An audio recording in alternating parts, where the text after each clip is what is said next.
இப்போ நீங்கள் திருநங்கைகள் சொன்னீங்களே சார், அந்த சர்ஜரி பண்ணும்போது என்ன காம்ப்ளிகேஷன்ஸ் நீங்கள் பார்த்துக்கிறீங்க? அதான் depending on this thing. For example, இப்போது நம்ம ஒரு மேல் டு ஃபீமேல் கன்வர்ஷன் பண்ணுறோம்.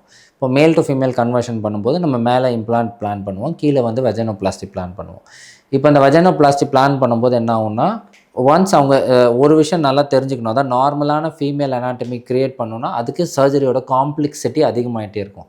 என்னதான் நம்ம வந்து எவ்வளோ நேச்சுரலான அப்பியரன்ஸ் கொடுத்தாலும், நேச்சுரலான அந்த செக்ஷுவல் இன்டர்கோர்ஸ் பண்ண முடியும், அதுவும் பண்ணுறதுக்கு நம்ம இது வழிவகுத்தாலும் அவங்களுக்கு குழந்தை பிறக்க முடியாது. அது ஒரு கண்டிப்பாக அது ஒரு குறையாக தான் இன்னும் பார்த்துட்ருக்கு. ஸோ அதுக்கு இன்னும் வந்து எந்த வழியும் இன்னும் பிறக்கல. யுட்ரைன் டிரான்ஸ்பிளான்ட்ன்றது இன்னும் ரிசர்ச் ஃபேஸ்லேயே தான் போயிட்டுருக்கு இப்போது.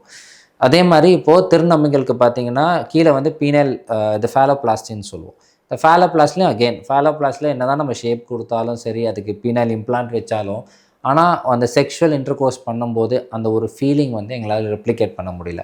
அதுவும் இப்போ ஒரு குறையாக தான் பார்த்துட்ருக்கோம் பேசிக்காக. மற்றபடி டாப் சர்ஜரியாக இருக்கட்டும், இம்ப்ளான்ஸாக இருக்கட்டும், இல்லை வெஜைனோபிளாஸ்டியாக இருக்கும், ஆஸ் நியர் டு நார்மல் வரைக்கும் நம்ம வந்து அட்வான்ஸ்மெண்ட்ஸ் வந்துகிட்டே தான் இருக்குது இப்போது.